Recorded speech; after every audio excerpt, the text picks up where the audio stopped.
ഞാൻ ഒരു കാര്യം പറയാം.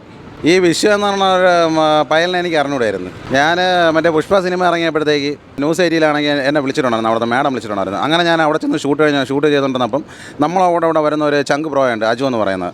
അപ്പോൾ ആ ബ്രോ എൻ്റെ അടുത്ത് പറഞ്ഞ് ഇങ്ങനെ അളിയ വിഷു എന്ന് പറഞ്ഞൊരു പയ്യൻ. ഞാൻ പറഞ്ഞാൽ അത് പയ്യനെന്ന് ചോദിച്ചു. അത് ഇൻസ്റ്റാഗ്രാമിലെ കുറച്ച് ഫോളോവേഴ്സ് ഉള്ള പയ്യനാണെന്ന് പറഞ്ഞ് ഒരു വീഡിയോ എടുക്കണമെന്ന് പറഞ്ഞ്. ഞാൻ പറഞ്ഞ് അളിയ എനിക്ക് അവനെ അറിഞ്ഞുകൂടാ, അവന് തന്നെ വരാൻ പറഞ്ഞു. ഞാൻ വന്നപ്പോൾ തന്നെ അവനെ കണ്ട ഒരു പയല് സത്യം തന്നെ എനിക്ക് ഇഷ്ടപ്പെട്ടില്ല കേട്ടോ, ഉള്ള കാര്യം പറയല്ലേ. എന്തായാലും പറഞ്ഞ് അണ്ണാ ഇനി വാ. ഞാൻ പറഞ്ഞു എന്തിനാണ് അണ്ണാ?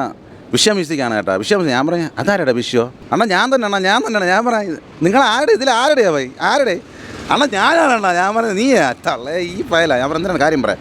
അണ്ണാ ഒരു വീഡിയോ ചെയ്യണോ അണ്ണാ, എൻ്റെ ഒരു പാട്ട് കേട്ടിട്ടുണ്ട്. ഞാൻ പറഞ്ഞു നിൻ്റെ പാട്ടൊന്നും ഞാൻ കേട്ടില്ല. ഞാൻ പാട്ടാണ് ഞാൻ പറഞ്ഞു തരാം അണ്ണാ, അത് പാടോന്ന് ചോദിച്ചു. ഞാൻ പറഞ്ഞു നിൻ്റെ പാട്ടെന്ന് പറഞ്ഞാണ് എന്ന് കേൾക്കട്ടെ. അപ്പോൾ ഞാൻ പറഞ്ഞു പാട്ട് ഞാൻ കേൾക്കട്ടെ അണ്ണാ, ഞാൻ പഠിപ്പിച്ചു തരാമേ.